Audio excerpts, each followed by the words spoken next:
Hi everyone, আমি হচ্ছি প্রিয়া। আজ আমি আপনাদের সাথে শেয়ার করব একটি কাঁচা আমের রেসিপি, যেটি আপনারা 12 মাস স্টোর করে ফ্রিজে রাখতে পারেন। যখনই কোনো গেস্ট আসবে আপনারা বানিয়ে দিতে পারবেন। দুটো কাঁচা আম নিয়েছি, তার মুখটা কেটে আমি এখানে সেদ্ধ বসিয়ে দিচ্ছি।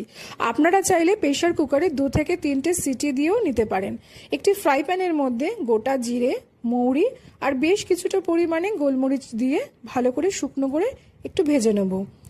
এরপর একটি মিক্সিং জারে এটার একটা পাউডার বানিয়ে নিচ্ছি। পাউডারটা রেডি হয়ে গেছে। এবার যে সেদ্ধ আমটি ছিল এটাকে একটি চামচের মাধ্যমে এইভাবে ছাড়িয়ে নিতে হবে।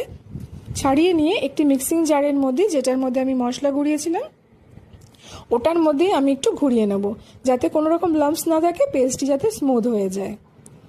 এটা রেডি করে একটি কড়াইয়ের মধ্যে 1.5 কাপের মতো চিনি আর কিছুটা পরিমাণে জল দিয়ে একটি শিরা তৈরি করে নেব।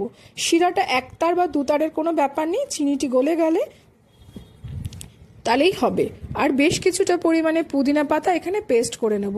পুদিনা পাতার পরিমাণটা অনেকটা হলেই ভালো হয়, আমি এখানে অনেকটা পরিমাণে পুদিনা পাতা পেস্ট করেছি।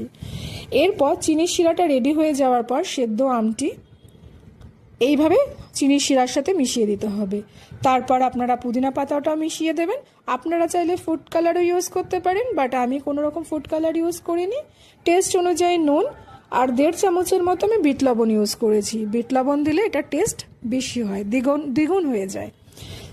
এরপর আমি ভাজা মশলাটা দিয়ে এটাকে মিশিয়ে দেবো। ভালো করে মিশ্রণটি মিশে যাওয়ার পর এখানে দেড়খানা মানে 1টার অর্ধেক পাতিলেবুর রস আমি এর মধ্যে মিশিয়ে দিচ্ছি। যেহেতু আমি চিনি দিয়ে বানিয়েছি, ঠান্ডা হয়ে যাওয়ার পর একটু জমাট বেঁধে যাওয়ার একটা চান্স থাকে, তাই যাতে না হয়, একটা স্মুথ পেস্ট তৈরি হয়, সেটার জন্য আমি এখানে পাতিলেবুর রস ইউজ করছি। আপনারা চাইলে সামান্য পরিমাণে হোয়াইট ভিনিগারও ব্যবহার করতে পারেন। দেখুন, ঠান্ডা হয়ে যাওয়ার পর এটা দেখতে এরকম হয়েছে। এরপর যে গ্লাসটিতে আমি সার্ভ করবো এই শরবতটি, তার জন্য আমি একটু লেবু আর বিট লবণ দিয়ে এই গ্লাসের মুখটি একটু ডেকোরেশন করে নিচ্ছি। আপনারা আপনাদের মতো করে সাজিয়ে নেবেন। এরপর এর মধ্যে ঠান্ডা জল আর এখান থেকে যে পেস্টটি বানিয়েছি 2 থেকে 3 চামচ দিয়ে ভালো করে মিশিয়ে শরবতটি রেডি করে নেবেন। আমি গ্লাসটির সাজিয়েছি একটু লেবু আর পুদিনা পাতা দিয়েও ডেকোরেশন করে নিয়েছি। ব্যাস তৈরি আমাদের ঠান্ডা ঠান্ডা শরবত। এরপর এটাকে সার্ভ করার জন্য পুরোপুরি রেডি। দেখতে কেমন হয়েছে অবশ্যই কিন্তু জানাবেন। আর এটাকে স্টোর করার জন্য একটি কাচের বয়ামের মধ্যে এই পাল্পটিকে ভরে ফ্রিজের মধ্যে 1 থেকে 1.5 বছরের জন্য আপনারা এটা স্টোর করে রাখতে পারেন। যখনই গেস্ট আসবে তখনই এইভাবে বানিয়ে সার্ভ করবেন শরবতটি।